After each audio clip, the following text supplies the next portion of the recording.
All right, former England, British and Irish Lions and Harlequins rugby player Ugo Monye is with us. Ugo, great to see you. How are you keeping?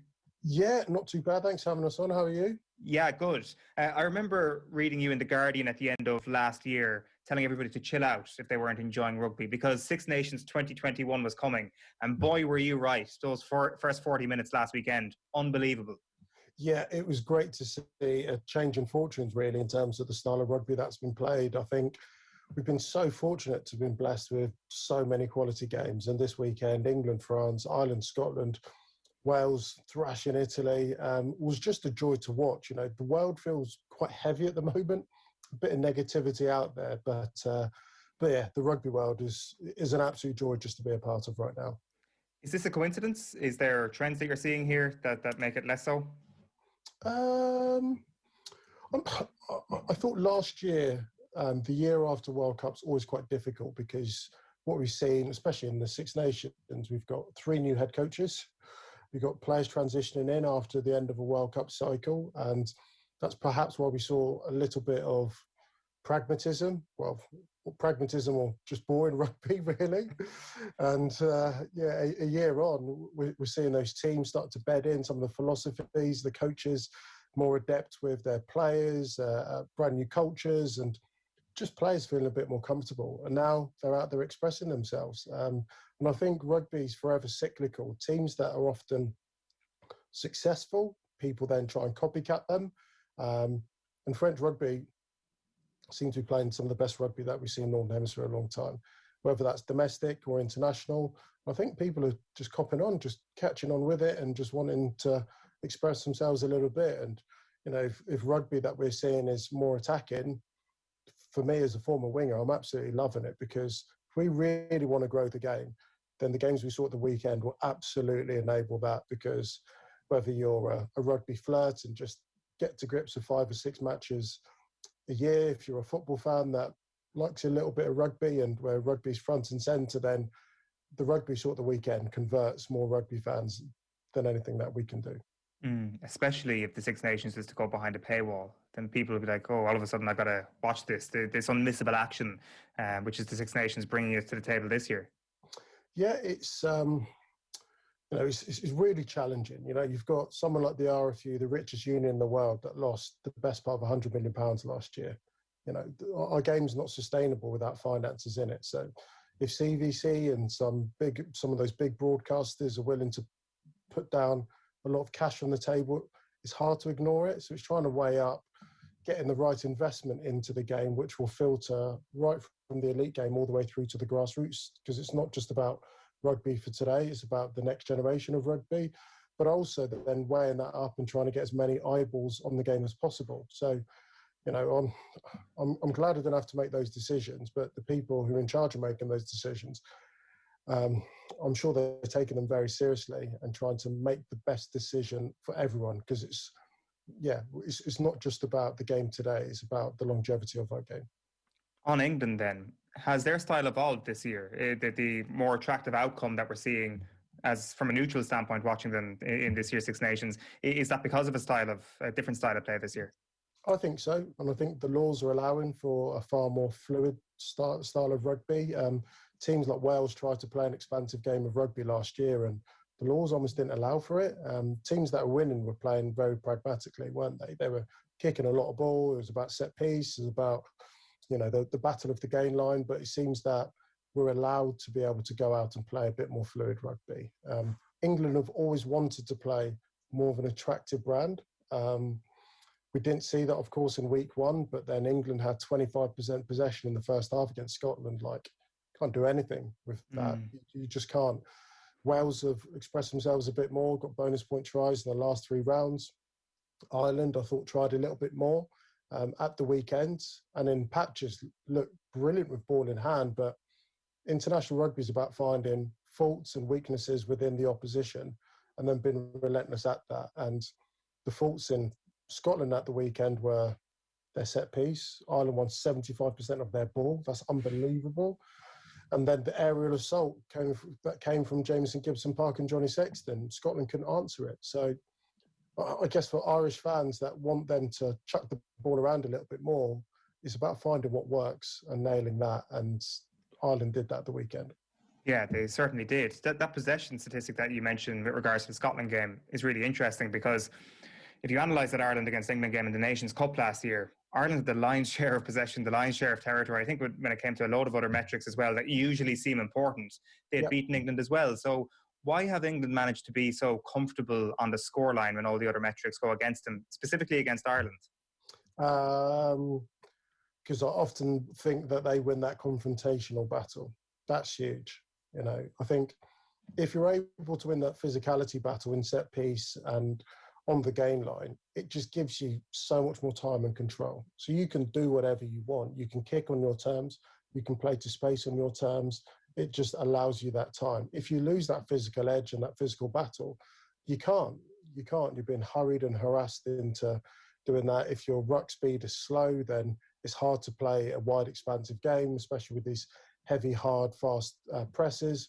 So that's where England have been able to dominate Ireland over the last few encounters, and hence why they've been able to win it. And, you know, it's going to be no different this weekend. It's going to be a huge factor in the game. In 2019, there was a real sense of confidence, arrogance almost from Ireland going into that game against England after a pretty good 2018. I remember you saying on your podcast at the time that you were taken aback by how confident people in Dublin were over the course of that week. Do the English see that game as significantly as the Irish rugby supporters do? Because from our perspective, it's like this one game where there was this massive wake-up call, and then 2019 was just an absolute horror show. Do the English see it as the start of an uptick in better fortunes? Yeah, potentially. I remember watching that game, and the most pleasing thing about the game from an English perspective is that the result never, ever looked like in doubt. I know it was a tight game, but they controlled everything. Set piece, controlled the tempo of the game, where it was played. And when you're in that position, that feeling on the pitch is just amazing. Like, yeah, it's a tight game, but there's no panic here. We've kind of got this.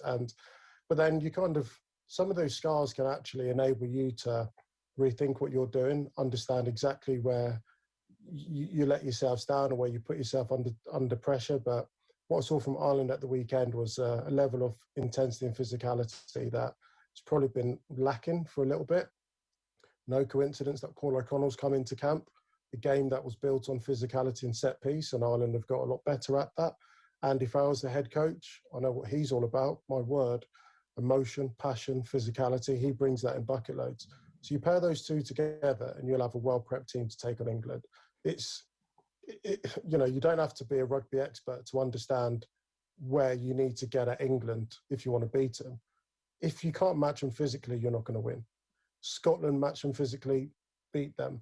Wales did to a certain extent, and discipline let England down. So Ireland need to be able to match England physically, and England have got to do the same against Ireland. That then sets the stall out and sets the blueprint for the rest of the match, because not just in terms of how you feel, the referee's point of view on the game, everything. That's the single most important factor, I think, going into this weekend. Because I think that might have been a little bit of a concern immediately in that 2019 game, looking at Billy Vunipola and Manu Tuilagi looking so tough, and it almost felt no matter what Ireland did, there was no way they could match those two in particular on a physical level. Is that incorrect? Do you think that actually if Ireland get their game plan right, they can have physical dominance over those sorts of players? Of course. I was mentioning it earlier, but the way in which Ireland was so clinical and ruthless in clearing out rucks at the weekend, so my daughter's crying, apologies. Not at all. Working from home. They were so ruthless. I was honestly wincing off my sofa. I was like, wow. If they come with that level of edge and physicality, it's going to be tough. Of course, they've got loads of players that can match England physically, but it's then trying to manipulate defences into positions whereby you can give Billy Vunipola one-on-ones, where you can give Luke Cowan-Dickie or an Ollie Lawrence or whoever it might be, but then Ireland also possess the very same. Wow, she's not happy. I think she's slightly nervous about the game this weekend. She's calling an Ireland win. Yeah, she is.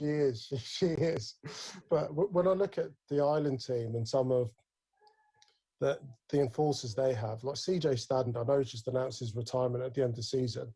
he's a big player for Ireland. He's a big player. Ty Byrne, a big player. Connors, the tackle he put on Duan van der Merwe at the weekend, like, how did he stop that try? Like, I'm seeing that. Henshaw looks fired up and angry. Sexton was like back at his best. And I'm very happy to talk up this Irish team because it's only right and proper and fair. So it's going to be a proper battle of attrition and physicality, but there is so much more to it than just that. But for me, that's the starting point. Get that right, then everything else will be able to manifest itself. And it kind of feels important, Ugo, this game. Like, in a weird sense, Yep. Ireland against England, going for the Grand Slam might have been something that we're used to in previous years. I think the narrative around Eddie Jones and Andy Farrell hangs quite a bit around the outcome of Saturday. From an England perspective, well, it's sometimes it's not just the loss. It can be the context of how you lose. If England turn over Ireland and beat them up and bully them, then I think there will be questions asked. Like, why can't we match teams physically? If they lose because of a Johnny Sexton X-drop goal like what he did in Paris, then you're like, oh. So, for example, had France won at the weekend, I'd have gone, oof. Hard lines to England, but what a game. That's a very different emotion. Eddie Jones's position within England isn't in jeopardy. I don't know what's been said outside of England, but it's just not. For Andy Farrell, I'm unaware of what's been said or written about him. I'm not quite sure, but I couldn't agree more in terms of the importance of this game. I think it's huge.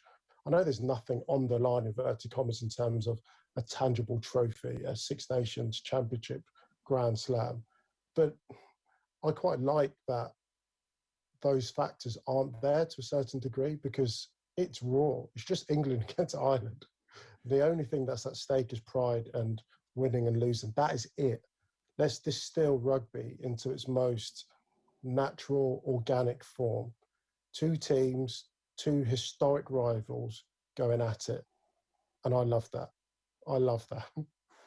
So what is going to happen then, Ugo? Can you call a winner in this one? Yep.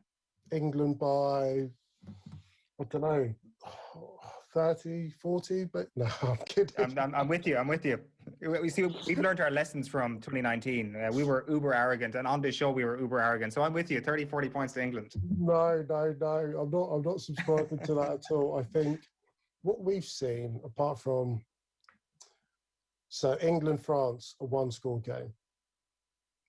Scotland, Ireland, a one-score game. In fact, the only outlier of all the games in the Six Nations bar Italy was Wales putting 40 on England. They've all been tight contests. It's going to be fine margins again this weekend. Could come down to discipline. Someone gets their tackle height 6 inches too high, and that's the game. Do you know what I mean? Yeah. It's those fine margins. You give away a penalty for Johnny Sexton, who doesn't miss, to Owen Farrell, who doesn't mix. That could be it. It could be a brilliant bit of genius. It could be an aerial assault. It could be a number of small factors in the game that end up deciding it. I'm expecting a really tight contest. If anyone's out there brave enough to say 10 points, 15 points, like you're just dreaming. It's not going to be that. It's just not going to be. Well, listen, enjoy a brilliant day of rugby. It should be a cracking game as well between England and Ireland. Ugo, a pleasure as always. Sorry, what's your prediction? Oh God, Ireland by 40. No, I'm only joking. I think you'll genuinely find Irish people hard pressed to confidently predict that they will win. I don't know. Like, it's weird what a win can do to a team, isn't it? That it doesn't matter if it's Scotland or Italy. The fact that it doesn't matter who the opponents are that Ireland have beaten over the last 2 weeks. 2 wins in the bounce can do an amazing thing for a team, and there could be a strange outcome in store at the weekend where Ireland upset the odds potentially. Last question. Sorry, I know I shouldn't be doing this, but there's this weird, fashionable thing that's come into rugby. It's the team that are desperate to be the underdog in the week going into any match. Who's the underdog going into this weekend's game? Well, I mean, we will. It'll be a scrap to the death to try and put our flag down and say we are the underdog in this one. Ireland are 100% the underdog, Ugo. The last 2 years have been miserable from an England from this rivalry standpoint. Yeah, but then I know we went to the Aviva at 2018 and got a good result there, but the Aviva's not exactly been a happy hunting ground for England. So let's have this battle of who's going to be the underdog for the next 6 days. I'm going to fight for England being the underdog, and you'll fight for Ireland, right? Just this collective playing down of the chances. Who is worse than the other one? We can win at that game. The Irish can win at that game, I think. Ugo Monye, brilliant. Thanks a million. Take care. Cheers.